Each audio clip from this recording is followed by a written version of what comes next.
नमस्कार, आप देख रहे हैं निश्चय टाइम। उत्तर प्रदेश की राजधानी में 2 दिवसीय आर्टिफिशियल इंटेलिजेंस इन हॉस्पिटल को लेकर कार्यक्रम किया जा रहा है। इसका मकसद था कि हॉस्पिटल इंडस्ट्री में, बल्कि हॉस्पिटल क्षेत्र में किस तरह से आर्टिफिशियल इंटेलिजेंस का इस्तेमाल करके मरीजों को प्राथमिक क्षेत्र में ही, प्राथमिक स्तर पर ही उनकी जांच की जा सके और उनका उचित इलाज किया जा सके। इन सब चीज़ों को लेकर यहाँ पर देश के ही बड़े बड़े अधिकारी, कर्मचारी और साथ ही साइंटिस्ट भी यहाँ पर मौजूद रहे। उन्होंने बताया कि किस तरह से UID और जो दूसरी संस्था है national health authority of India, इन सब के अधिकारियों ने बताया कि किस तरह स्वास्थ्य क्षेत्र में हो रही आर्टिफिशियल इंटेलिजेंस की उपयोगिताओं के बारे में उन्होंने विस्तृत चर्चा की। इस मौके पर खास तौर से जहां पर उत्तर प्रदेश के कुछ आला अफसरों के साथ साथ UID के भी अधिकारियों ने बताया कि UID भी जल्द ही बल्कि स्वास्थ्य विभाग के साथ अपना एक समझौता करने की तैयारी में है। और स्वास्थ्य विभाग ने भी कहा कि वो क्योंकि पर्सनल डेटा होता है इसलिए हम आधार के साथ अभी लिंक नहीं कर रहे हैं, लेकिन जल्दी भविष्य में करेंगे। इस कॉन्क्लेव का करने का मकसद ये है कि फरवरी के महीने में माननीय प्रधानमंत्री जी 1 हफ्ते का AI का एक ड्राइव चलाने जा रहे हैं, जिसमें उत्तर प्रदेश की अपनी जो 2 दिवसीय कार्य क्षमता से, कार्य योजना से जो भी पॉइंट्स निकलेंगे उनको प्रधानमंत्री जी के सामने रखा जाएगा, ताकि आने वाले समय में जो भी रोड मैप बनाया जाए उसमें इन चीज़ों को इन्वॉल्व करते हुए पूरे देश के हित में काम किया जा सकता है। नॉन कम्युनिकेबल डिजीज़ की वो बढ़ती जा रही है, क्या वजह है? क्योंकि जो प्राइमरी स्टेज पे ये डायग्नोस नहीं पाती है, या क्या करना चाहिए? प्राइमरी स्टेज पे डायग्नोस इसलिए नहीं हो पाती है क्योंकि लोगों को पता ही नहीं है कि क्या उसके सिम्टम्स हैं। अगर लोगों को सिम्टम्स पता हो, जागरूकता अभियान जो हम लोग करते हैं, जैसे ये देखिए, ये एक जागरूकता अभियान, इसमें क्या लिखा अगर आप पढ़ें, इसमें लिखा विलेज लेवल, हर गाँव में गाँव जा करके रोज़ ये प्रोग्राम होता है, रोज़, एवरी सिंगल डे। तो ये जो प्रोग्राम है, इस तरह के प्रोग्राम्स अभी चाहिए हमको। फिर बाद में AI और ये सब चीज़ें तो धीरे धीरे इंटीग्रेट होंगी। अभी बहुत नेसेंट स्टेज में है AI, बहुत मतलब अपने देश में बहुत कम अभी काम हुआ है उस पर। इसी वजह से शायद मोदी जी और योगी जी ये सब लोग जो है उस पर कुछ शायद मिशन मोड में शायद काम करना चाहते हैं। अब वो धरातल पे कितना उतरेगा ये तो पता चलेगा नहीं। योगी जी ने जो है 2000 करोड़ रुपये का बजट अगले 3 सालों के लिए अनाउंसमेंट किया, वो ठीक है, लेकिन काम तो योगी जी नहीं करते ना, काम तो बहुत सारे और लोग करते हैं। वो कितना अच्छा काम कर पाएंगे ये तो हम ही लोगों को निर्भर है ना। ये सब जितने लोग यहाँ पे काम कर रहे हैं ये भी तो उसी में पार्टी है, सिर्फ पैसा देने से नहीं होगा ना। योगी जी तो सिर्फ एलोकेशन कर सकते हैं, योगी जी AI तो नहीं बना सकते। योगी जी का जो काम है उन्होंने अपना काम कर दिया, बाकी हम लोगों का इन लोगों का काम है AI बनाना। हमारा काम है उनको अच्छे से रिस्पॉन्सिबल यूज़ करना। ये जो हमने लिखा है रिस्पॉन्सिबल यूज़, इसका मतलब ये होता है कि AI अभी इस लेवल पे नहीं है कि आप AI के ऊपर छोड़ दो और सब होता रहे। कम से कम हेल्थ केयर में तो ऐसा नहीं है कि जैसे हम कैंसर में अभी भी AI का बहुत यूज़ करते हैं, लेकिन किसी भी लेवल पे पूरी तरह से उसको नहीं छोड़ते।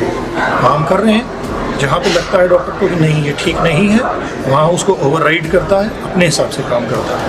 तो ये सारी चीज़ें हो रही हैं। बाकी ये है कि क्योंकि अगर होता भी है तो इलाज इतना महंगा है, इसके लिए ये है, अगर आप इसे देखें तो हमने एक पूरी फैसिलिटी सिर्फ कैंसर के अस्पताल, सिर्फ आयुष्मान के पेशेंट्स के लिए। कहना चाहते हैं कि जो 2 दिवसीय यहाँ पर सर AI बेस्ड हॉस्पिटल को खासकर जो सरकार चाहती है कि सबको सुविधा हो, सबका इलाज हो सके, आर्थिक पायदान में बैठे आदमी, उसको किस तरह से सर आप देखते हैं और किस तरह से इन दो दिनों में जो निष्कर्ष निकलेगा उसको जो प्रधानमंत्री जी के पास पेश किया जाएगा कैसे करेंगे? देखिए, ये सबसे बड़ी बात ये है कि फरवरी राष्ट्रीय स्तर पर भारत सरकार AI पे कॉन्फ्रेंस आयोजित, उस कॉन्फ्रेंस में दुनिया भर से, पूरे देश से सभी एक्सपर्ट जुटेंगे। तो उसकी तैयारी के लिए भारत सरकार ने 7 अलग अलग राज्यों में कॉन्फ्रेंस कराई है। तो उत्तर प्रदेश सरकार को उन्होंने विषय दिया है AI एवं हेल्थ, स्वास्थ्य के लिए AI। तो स्वास्थ्य के लिए AI पे ये 2 दिवसीय कॉन्फ्रेंस आज यहाँ आयोजित मुख्यमंत्री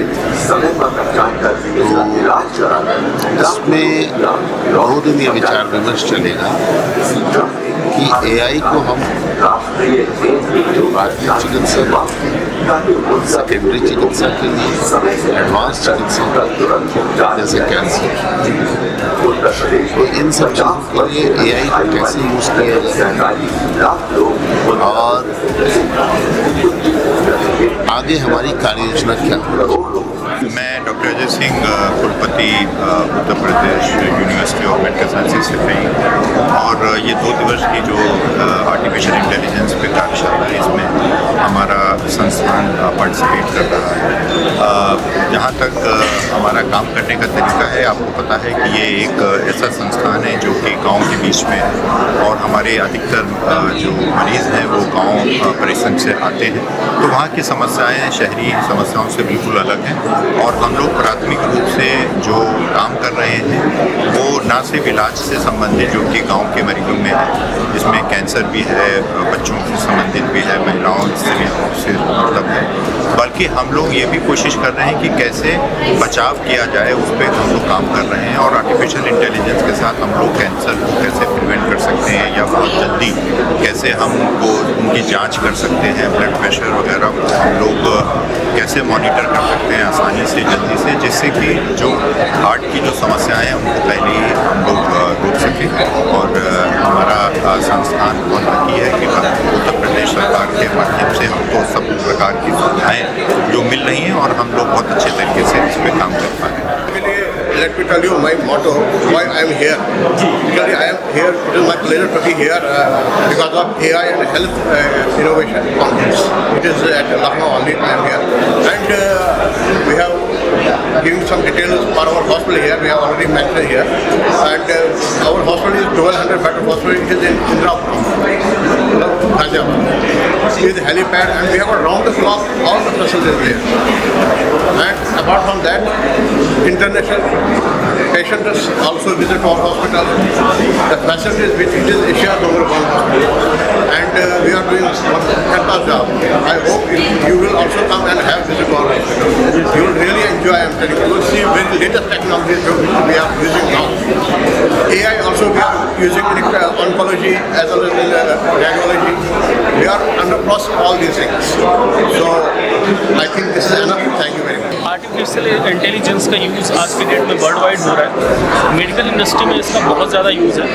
फॉर एग्ज़ाम्पल कोई भी मेडिकल सर्विस उसकी इंस्टेंट डिलीवरी के लिए या फिर इंस्टेंट एक तरीके से ट्रीटमेंट के लिए AI बहुत ज़्यादा ज़रूरी है। एग्जांपल मैं बताना चाहूँगा, सादा केयर हेल्थ सिटी हमारा हॉस्पिटल है जो कि हमारे उत्तर भारत में यानी कि नॉर्थ इंडिया में आपका कम्प्लीटली पेपरलेस हॉस्पिटल है। आप यहाँ पर आते हैं, मीन्स डॉक्टर की स्टार्ट OPD से लेकर IPD और डिस्चार्ज तक कंप्लीट ट्रीटमेंट आपका AI सॉफ्टवेयर के थ्रू कम्प्लीटली इंस्टेंट मोड में होता है। जैसे कि आप डॉक्टर के पास OPD में गए, डॉक्टर को प्रिस्क्रिप्शन दिया है, वो प्रिस्क्रिप्शन वो अपने सॉफ्टवेयर में देता है, जो कि अगले जितने भी मीन्स हमारा IPD से कनेक्टेड फार्मेसी है, नर्सेज हैं या फिर लैब्स हैं, तो ये सब आपस में कनेक्टेड रहता है, जिससे कि इंस्टेंट सर्विस मिलने में आसानी होती है।